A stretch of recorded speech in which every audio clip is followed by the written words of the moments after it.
احنا يا جماعه النهارده في بشاري الخير عند علم من اعلام اسكندريه في الاكله دي، صينيه مشكل فيها كل حاجه انت ممكن تتخيلها في الاكله دي، وهتبقى لسه بقى طالع من رمضان ونفسك في الاكله دي قوي. يا جماعه بقى بما انه وحشنا الاكل الحرش فتعالوا بقول لكم على علم من اعلام غيط العنب في الاكل الحرش. محدش بقى يعرف احنا فين غير اللي ساكن هنا عند بقى اسم كرموز، والساحه اول مكان وهو جمال فاروق. فبقى يلا بينا ان شاء الله باذن الله استنيكم تشرفوني في العيد. قلت خاص لكل اخواتي اللي هيشرفوني الطبق ب 50 جنيه، معاك ما معكش هتاكل دمار شامل زبد حضور الجو ان شاء الله. الطبق ب 50 جنيه، كل اللي هيجي هيلاقي الطبق ب 50 والله جنيه. بيديني الرغيف ده كل يوم ببلاش. المعلم نبيل والمعلم نبيل ايد واحد، ده اللي بجيب له الشغل ده كل يوم، شغل سرخانه بلدي نمره واحد حلو عندنا ومسهل ربنا. دي رقم واحد، دي الشمبري الاصلي بتاعتي والله كلها شمبري. هنا الشمبري ضره جاموس، لحمه الراس شمبري لحمه راس شمبري. خش على اللسان ده بابا المجال جمال فاروق كله شمبري.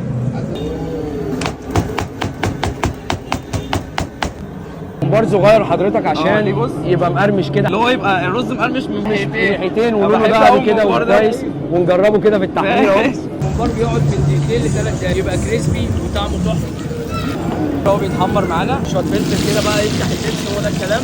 ده بقى اللي بيجيب من الاخر كريسبايه وممبرايه،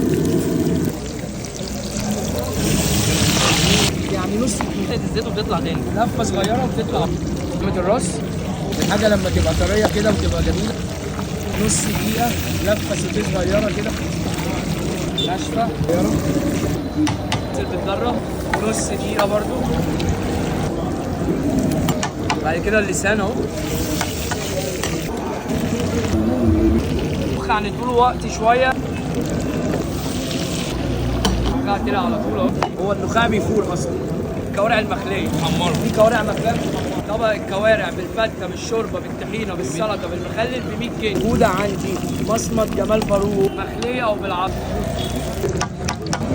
اسعار اطباق المشكل عنده بتبدا من 50 جنيه لحد 150. ده ابو 50 في كل حاجه، فشه وطحال ولحم وعصبان. 100 ابو 100 نفر عايز ياكلوا نفرين براحتهم. في ناس اكيله، في ناس خليله كله موجود. الوسط بتاع ابو 150 ده ب 150 برضه يا جماعه، معاه حاجته كلها. كميات هنا فظيعه. ده في ابو 200 كمان. ب 200 جنيه هتيجي تاخد الطبق ده زي ما هو، تيجي بالفيديو هتقول له انا عايز الطبق ده، لو مش زي ما هو ما تحاسبش. كوارع محمره ومعاها كل حاجه وب 100 جنيه. النخاع ده اللي هيجي عندي بمثابه جو ناصر ب 100 جنيه. طبعا ده معاه حاجته كلها بقى. خش على المخ غالي جدا بس برضه عشان جو والشكل ناصر عامل 150 جنيه.